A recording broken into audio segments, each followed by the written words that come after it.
Is this the first time we sat down in person since 2018? Was it 18 or 17? It was 18. I only made 3 shows in 17. I did the first couple of trader shows and Jameson Lop. Yeah, this is the first time we sat down. We've done online, but yeah, we had the Vitalik one. Yeah, well, we had a few online ones, but this is the second sit down. Was it in New York? Yeah, it was in New York at Consensus. At Consensus, yeah. Yes, like episode 14 or something. It was early. I was a lot slimmer back then. Me too. Fucking hell, it's all that traveling. Well, good to see you, man. Yeah, good to be back. A lot has happened in 6 years. I had a list of things I wanted to talk to you about, and you had a list.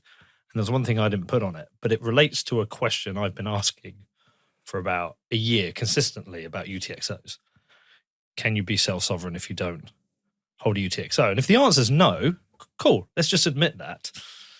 But that means we have to shift our narrative. We need to stop saying not your keys, not your Bitcoin, when really most people will never hold a UTXO or own a UTXO.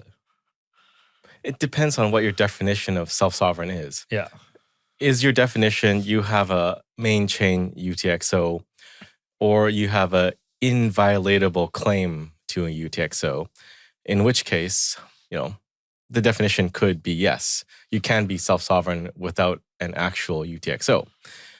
Because if you look at it, there are 2.1 quadrillion sats. Yep. 8.1 billion people.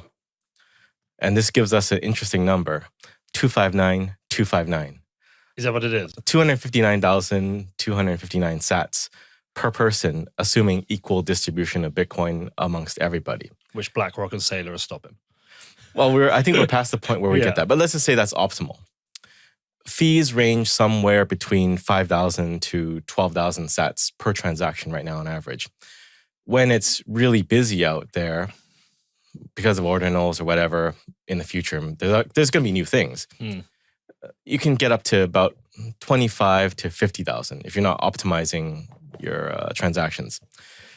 So assuming you have, let's just say for simple math, 250,000 sats. To transact that, to open a Lightning channel, you'd need to pay 25,000, like 10% of your net worth, just to open a channel.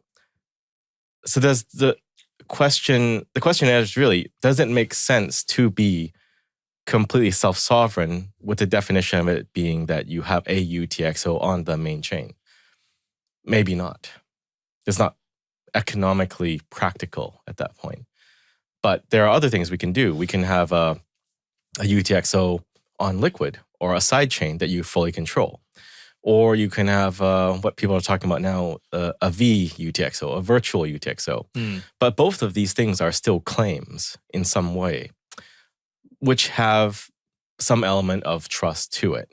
Now, if it's a Liquid UTXO, you have a trust that must be placed in the federation that they let you peg out. But we can get more into that later. Same for a channel factory or a VUTXO.